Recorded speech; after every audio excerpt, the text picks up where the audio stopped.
पाकिस्तान पुन्हा एकदा तोंडघशी पडलेला आहे। भारताचे 2 एअरबेस उद्ध्वस्त केल्याचा दावा पाकिस्तानने केलाय। मात्र भारतीय सैन्याने पाकिस्तानचे खोटारडे दावे उघडे पाडलेले आहेत। बघूया।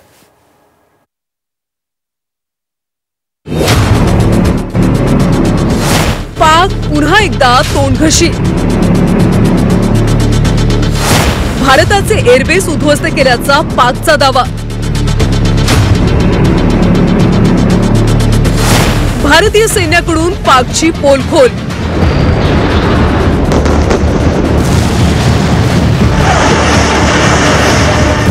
भारताने पाकिस्तानला चारी मुंड्या चीत केल्यानंतर आता पाकनं उलट्या बोंबा सुरू केल्या। आम्ही भारतातले 2 एअरबेस उद्ध्वस्त केल्याचा खोटा आणि फसवा दावा पाकिस्तानने केला।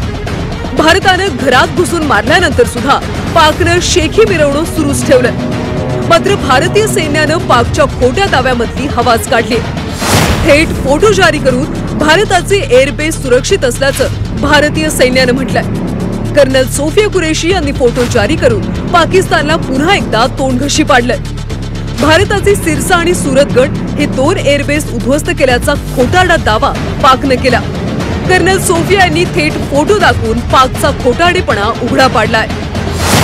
ही सिरसा एअरबेसची दृश्य पहा। इथं सर्व काही व्यवस्थित आणि सुरळीत सुरू आहे। उद्ध्वस्त तर सोडा, या एअरबेसचं छोटं नुकसान देखील झालं नाहीये।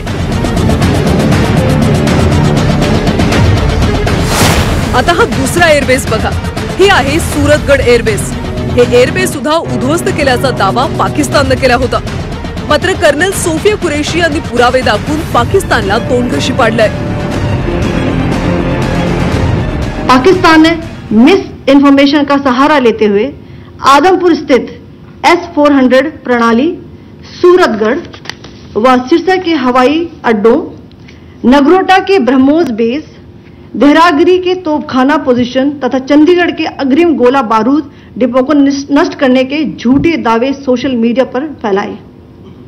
भारत इन फॉल्स नैरेटिव्स को पूर्णतः खारिज करता है। खोटं बोलून लोकांमध्ये गैरसमज पसरवण्याची पाकिस्तानची जुनी खोड आहे। त्याचाच प्रत्यय पुन्हा एकदा आला। पाकनं कितीही कांगावा केला तरी जगासमोर सत्य परिस्थिती उघड झालीये। पाकिस्तानची जुनीच खोड आहे आणि जुनीच सवय आहे हे आपण जाणतो।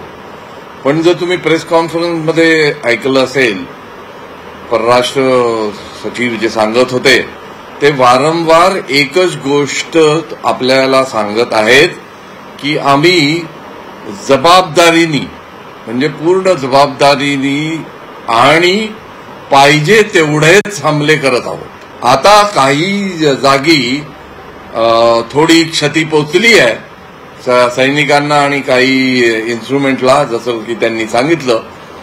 पण यात एक भाग आपल्याला लक्षात घ्यावा लागतो की जेव्हा इतक्या मोठ्या प्रमाणात मिसाईल्स आणि ड्रोन्स हे दागले जात आहेत, तेव्हा आपण जरी मिसाईल किंवा ड्रोन्स यांना पाडलं तरी त्यांचा जो डेब्री असतो तो सुद्धा पडून आपल्याकडे नुकसान होऊ शकतं।